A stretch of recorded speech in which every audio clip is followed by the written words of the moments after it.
गुस्सा दिखाते हैं, उन्हें जूता उठा के मारने की कोशिश करते हैं। एक तरफ प्रधानमंत्री कहते हैं मैं बायोलॉजिकल हूँ, एक तरफ मनुवादी सोच के व्यक्ति कहते हैं मुझे रात भगवान सपने में आए और उन्होंने कहा कि मुझे कुछ करना है। मोदी जी की मजबूत सरकार हरियाणा में, देश में, और आईपीएस अधिकारी अपनी कनपट्टी पे पिस्तौल रख के आत्महत्या करता है। तो पूरन कुमार जैसा हादसा ना हो या रोहित वेमुला जैसा कांड ना हो, हरिओम वाल्मीकि जैसा जिस तरीके से उस आदमी को सरेआम पीट के मार दिया, उन्होंने लास्ट में राहुल गांधी जी का नाम लिया। उनकी वॉशिंग पाउडर वाली जो मशीन है जिसमें धुलाई करते हैं, और सच जितने आरोपी लोग थे आज सब भारतीय जनता पार्टी में ज्वाइन हो गए हैं। किस तरह के मगरमच्छ के आंसू प्रधानमंत्री जी बहाते हैं। 100% प्रधानमंत्री जी का मुखौटा कुछ और है, वो पर्दे के आगे कुछ और है, पर्दे के पीछे कुछ और है। बेचने का काम कर रहे हैं, कहीं सेल को बेच दिया, कहीं भेल को बेच दिया, कहीं रेल को बेच दिया, कहीं लाल किला बेच दिया, कहीं ताजमहल बेच दिया, क्योंकि जो सच बोलेगा वो बाहर। ये कहते हैं तो जेल में या रेल में। दिल्ली में एफआईआर नहीं होती, आप लोग बेंगलुरु में एफआईआर करवा रहे हैं।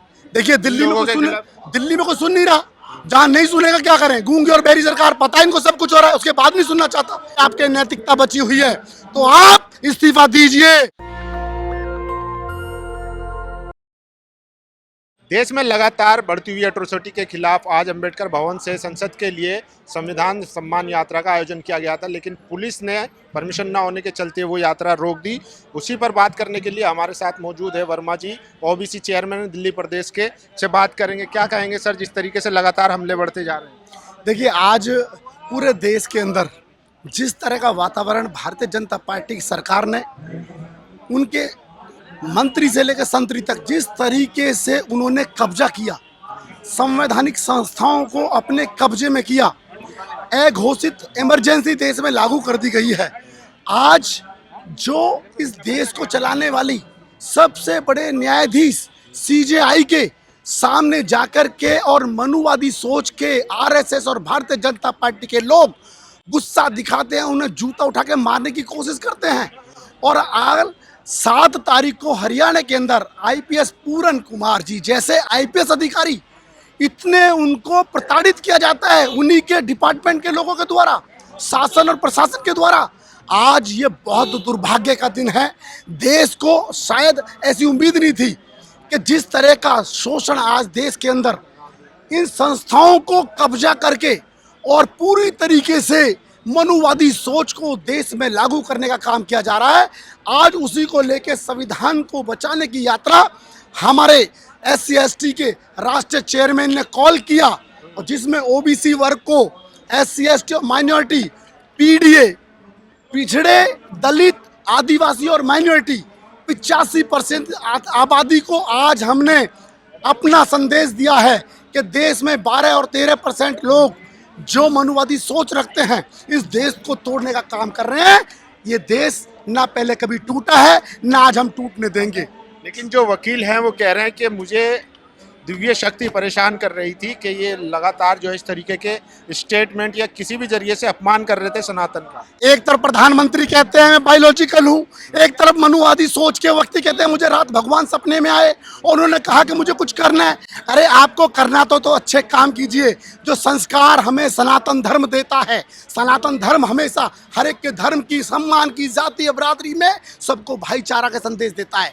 एक तरफ वो लोग हैं जो देश को तोड़ रहे हैं, एक तरफ वो लोग हैं जो जोड़ने का काम कर रहे हैं। सामाजिक संस्थाओं में लेकर के इस देश के अंदर केवल और केवल एक व्यक्ति है जो देश में सारी संस्थाओं को जोड़ने का काम करता है, उसका नाम है राहुल गांधी जी। आज राहुल गांधी जी और माननीय खड़गे जी पूरे देश के अंदर मानवता की, भाईचारे का संदेश लेकर पूरे देश में जा रहे हैं, और दूसरी तरफ भारतीय जनता पार्टी और आरएसएस और इनके साथ प्रधानमंत्री का पूरा अमला जमला, चाहे शासन और प्रशासन, जिस तरीके से आज देश पर कब्जा करके पिछड़ों को, दलितों को, माइनॉरिटी को, आदिवासियों को प्रताड़ित कर रहे हैं, ये ज्यादा लंबे समय चलने वाला नहीं है। और अब देश के अंदर आज आगाज हो गया है। आज पूरे देश भर के जिला मुख्यालयों पर हमारे आदरणीय राजेंद्र पाल गौतम जी और अनिल जैन जी के नेतृत्व में राहुल गांधी जी के संदेश को लेकर के आज हमने संविधान को बचाने की यात्रा निकाली है। मैं दिल्ली प्रदेश का अध्यक्ष होने के नाते मैं पूरी दिल्ली वासियों से अपील करता हूं कि अपने घरों से निकलिए, और अब बर्दाश्त नहीं करेंगे, ये तानाशाही नहीं चलने देंगे। लेकिन जो वकील हैं वो कह रहे हैं कि अगर ऐसी हरकत फिर हुई मैं फिर करूंगा। उन्हें ना कोई अपराध बोध है और दोबारा करने की भी चेतावनी दी। यही इसी बात यही है। क्या ये सरकार, इस तरीके से सरकार चलता है क्या? देश का संविधान, बाबा साहब और आज महात्मा गांधी जी की आत्माएं आज रोती होगी। क्या ये भारत हम बना के आए थे? अरे आज गॉडसे की विचारधारा को तुम जिंदा करने में लगे हो। गांधी विचारधारा इस देश में पहले भी रही है, आज भी, और हम संविधान को बचाने के लिए चाहे हमारी जान भी चली जाए, चाहे हमें जेलों में जाना पड़े, लेकिन हम संविधान को ना टूटने देंगे ना बंटने देंगे। और जो बांटने और काटने की राजनीति करने वाले लोग हैं, इनको मोहब्बत से जीतने का काम करेंगे। हमारे नेता राहुल गांधी जी मोहब्बत का पैगाम फैलाते हैं, मोहब्बत की बात करते हैं, भाईचारे को, सब धर्मों को, सब जातियों को जोड़ने का काम करते हैं। ये हम हमेशा, पहले भी और आज भी, जब जब देश पर इस तरह की विपत्ति आई है, तब तक कांग्रेस पार्टी ने इस देश को आजाद कराने से लेकर 2025 के इस भारत को बनाने का काम कांग्रेस ने किया, और हम वही काम करते रहे। लेकिन आरएसएस पे आप हमला बोल रहे हैं। आरएसएस के मोहन भागवत कहते हैं कि सब सनातनी है, सबका एक ही मूल निवासी है, मतलब सबकी संस्कृति एक है, दलित हो, पिछड़ा हो, आदि सब एक ही है भारत। क्या मोहन भागवत जी बताएंगे सनातन धर्म क्या कहता है? सनातन धर्म कहता है सबको साथ लेके चलना है, पूरा विश्व मोदी जी भी हमारा तो भाई यही है। कहते हैं। मोदी जी एक तरफ कहते हैं, और मोदी जी क्या कहते हैं कि इनको बांटो और काटो। पर्दे के पीछे क्या किया जाता है? आरएसएस। अभी देखिए रोहित वेमुला के साथ क्या हुआ। हमारे 7 तारीख को हरियाणा के अंदर आईपीएस पूरण कुमार के साथ क्या हुआ। इतना प्रशासन, इतना अधिकारी, उनके सीनियर ऑफिसर्स ने हरियाणा के सरकार के कैबिनेट से लेकर के, कैबिनेट सचिव से लेकर के, और तमाम एसपी और पूर्व एसपीओ ने जिस तरह डीआईजी ने उनको प्रताड़ित किया, आखिर में उन्हें मजबूर होकर के आत्महत्या करनी पड़ी। उनकी धर्मपत्नी जो आईएएस है, उन्होंने लिखित में दिया 8 पन्ने का उनका बयान, और एक एफआईआर दर्ज करने के बाद ऐसे लोगों को तत्काल जेल में भेजना चाहिए, कड़ी से कड़ी सजा हो, ताकि भविष्य में कोई और दूसरा पूरण कुमार जैसा हादसा ना हो, या रोहित वेमुला जैसा कांड ना हो, या जो आपने देखा होगा अमेठी रायबरेली में हरिओम वाल्मीकि जैसा जिस तरीके से उस आदमी को सरेआम पीट के मार दिया। उन्होंने लास्ट में राहुल गांधी जी का नाम लिया। उन्हें लगता है देश को कि राहुल गांधी जी एक ऐसे व्यक्ति हैं जो देश में आज मजबूती से लोगों की सुरक्षा कर सकते हैं। देश में एक मजबूत का नारा जो कहते हैं डरो मत, आज डरो मत का नारा देते हैं तो राहुल गांधी देते हैं, और किसी ने देश में नहीं दिया।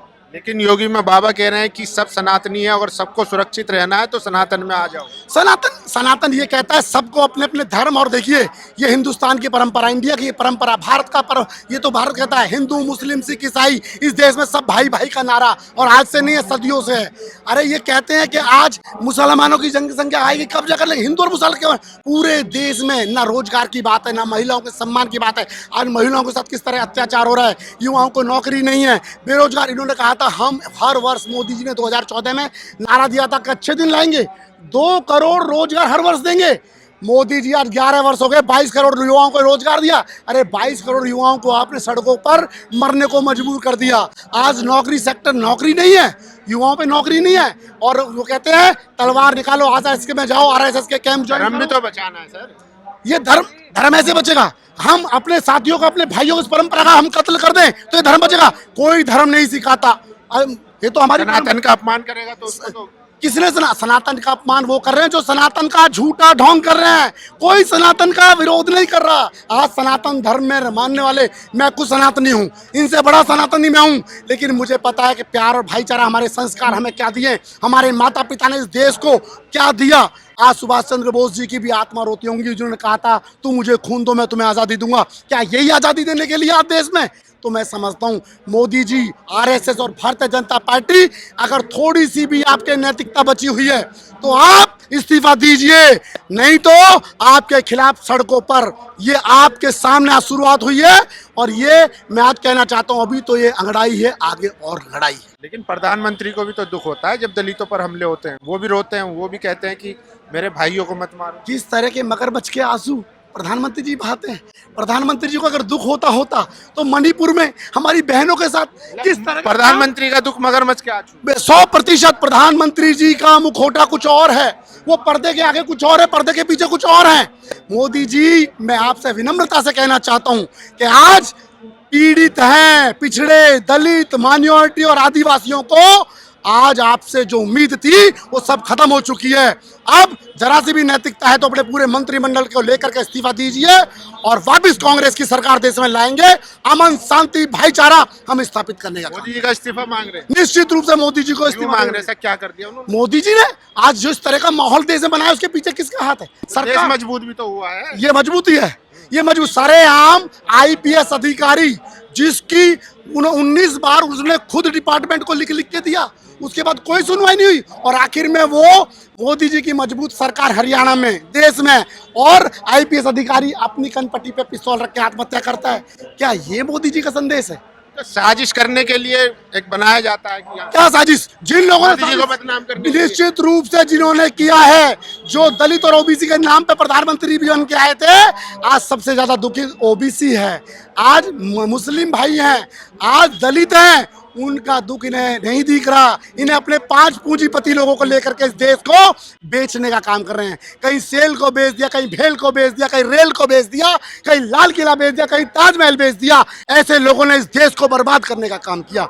आज निश्चित रूप से आज कांग्रेस पार्टी ये संदेश देना चाहती है, आने वाले समय में निश्चित रूप से कांग्रेस जिसने इस देश को बनाया फिर वापस लाएंगे। किसान का, मजदूर का, दलित का, महिलाओं का, युवाओं का फिर दोबारा से वो खुशहाल सपना पूरा होगा और अच्छे दिन कांग्रेस लेके आएगी। चलिए, आप कह रहे दुखी कर दिया, लेकिन देखिए ओबीसी 27 मंत्री बना दिए, दलित जो है वो राष्ट्रपति बन चुके हैं मोदी सरकार में, आदिवासी अब राष्ट्रपति हैं, सीजीआई दलित हैं, और क्या चाहिए? इतना तो मजबूत हुआ है दलित।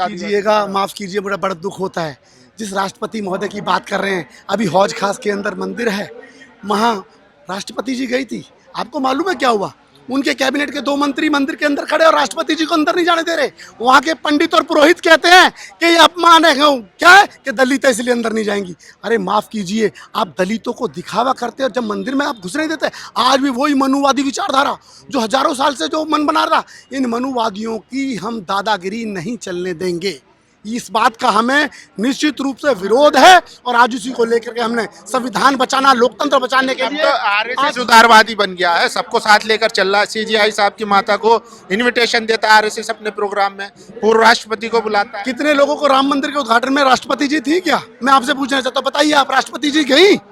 बुलाया राष्ट्रपति जी टाइम को? पे तो कोविंद जी थे। कोविंद जी को बुलाया? आप बताएं। आज मुझे दुख होता है कि हमारा राष्ट्र मीडिया भी कहीं ना कहीं सच्चाई की बात नहीं करता। माफ कीजिएगा, आज यदि मीडिया अपनी जिम्मेदारी निभाना शुरू करे, मैं समझता हूं जिस तरह देश के अंदर मीडिया जिम्मेदारी नहीं निभा, निश्चित रूप से मीडिया को सच्चाई दिखानी चाहिए। जो मीडिया है, जो मेरे आज बड़े बड़े एंकर जो टेलीविजन में काम करते थे, आज यूट्यूब चैनल चला रहे हैं, क्योंकि जो सच बोलेगा वो बाहर। ये कहते हैं तो जेल में या रेल में, ये कहते हैं काम हमारे हिसाब से करो तो रेल में बैठो, अरे तो नहीं करोगे तो जेल में बैठो। तो इस तरह का रोज आए दिन अधिकारियों पर, किसी भी स्तर पर प्रशासन के अधिकारियों अब आगे क्या जो आरोपी हैं जिन्होंने जूता मारा था वो कह रहे हैं मैं फिर करूंगा अगर ऐसी हरकत हुई। फिर करेंगे उनके खिलाफ। आज तो हमने शांतिपूर्वक, ऐसे लोगों को हम जेल भिजवाएंगे। अगर शासन प्रशासन के बस की नहीं है तो फिर सामाजिक आंदोलन होगा। ऐसे लोगों के खिलाफ हम जेल तो बीजेपी के नेता छुड़ा लाते हैं। अजीत भारती जो कह रहे थे, जिन्होंने प्लानिंग बनाई थी, जो सीजीआई साहब का माथा दीवार में मारने की बात कर रहे थे, कार में घेरने की बात कर रहे हैं, तो उनको छुड़ा के लिया। यही तो दुर्भाग्य। आज वकील इनके, कोर्ट इनकी, जज इनके, इन्होंने सबको इतना डरा दिया है। आज डर का माहौल देश में है। तभी कहता हूँ, राहुल गांधी जी कहते हैं कि डरो मत। जो नहीं डरेगा वो कांग्रेस और राहुल गांधी के साथ रहेगा। जो डरेगा वो इनकी वॉशिंग पाउडर वाली जो मशीन है जिसमें धुलाई करते हैं, और जितने आरोपी लोग थे आज सब भारतीय जनता पार्टी में ज्वाइन हो गए हैं। और जो सच्चाई के साथ, जो भगत सिंह, सुभाष चंद्र बोस, गांधी जी और बाबा भीमराव अंबेडकर जी के सपनों को पूरा करना चाहते हैं, वो कांग्रेस के साथ चलेंगे, राहुल जी के साथ चलेंगे, निडर होकर रहेंगे और इस देश को बचाने का, संविधान को बचाने का, लोकतंत्र में विश्वास रखने का काम करेंगे। दिल्ली में एफआईआर नहीं होती, आप लोग बेंगलुरु में एफआईआर करवा रहे हैं। देखिए, दिल्ली में कोई सुन नहीं रहा। जहां नहीं सुनेगा क्या करें? गूंगी और बेरी सरकार, पता है इनको सब कुछ हो रहा है, उसके बाद नहीं सुनना चाहता। तो इसलिए आज साथियों, मैं आपसे कहूंगा, जागरूक मीडिया के माध्यम से मैं कहना चाहता हूं, आज वक्त आ गया है, वक्त आ गया है। और कांग्रेस पार्टी तो वो पार्टी है जिसे देश को आजाद करा। वक्त आ गया है, इसलिए वक्त के ऊपर एक बात कहना चाहता हूं, देखो वीर जवानों, अपने खून पे इल्जाम ना आए और माना कहे कि मेरे बेटे वक्त पड़ा तो काम है। आज भारत माँ कह रही है कि मेरे बेटो आज वक्त आ गया है, खड़े हो। तो आज तमाम युवा, बुजुर्ग, महिलाएं और हमारे तमाम पिछड़े, दलित, आदिवासी और मुस्लिम भाई, 85% आबादी आज उद्घोष कर दिया इस देश में। हम इनके अन्याय, जो कर रहे हैं जुल्म के खिलाफ हम खड़े होंगे और इसी तरह राहुल गांधी के साथ, कांग्रेस के साथ नारा बुलंद करने का काम करेंगे। शुक्रिया हमसे बात करने के लिए। तो देखिए लगातार जो दलित एट्रोसिटी बढ़ती जा रही है उसके खिलाफ जनता में आक्रोश है और आज आक्रोश दिल्ली की सड़कों पर देखने को भी मिला। ओबीसी समाज हो, दलित समाज हो, जो संविधान को मानता है, संविधान में आस्था रखता है, बाबा साहेब भीमराव अंबेडकर के संविधान में आस्था रखता है, वो सीजीआई के साथ खड़ा है। जो आरोपी उनके खिलाफ कार्रवाई चाहता है। वहीं दूसरी तरफ जो आज भी मनुवादी सोच रखते हैं, जो मनु को लागू करना चाहते हैं, जो हिंदू राष्ट्र की बात करते हैं, वो लोग आज भी संविधान के खिलाफ खड़े हैं। आपको तय करना है आप किस तरफ हैं, संविधान के साथ या संविधान के खिलाफ। ज़्यादा से ज़्यादा कमेंट करें और अपनी प्रतिक्रिया जरूर दें। कैमरा पर्सन आशीष के साथ रानी झांसी रोड, अंबेडकर भवन, नेशनल दस्तक, दिल्ली। नेशनल दस्तक की आपसे गुजारिश है कि अगर इसको बचाना चाहते हैं तो नेशनल दस्तक को सब्सक्राइब करने के लिए रेड कलर के सब्सक्राइब बटन को दबाएं, फिर बेल आइकन की घंटी दबाएं। नेशनल दस्तक को बचाने के लिए बहुत जरूरी है कि हर खबर को शेयर करें, लाइक करें, कमेंट जरूर करें।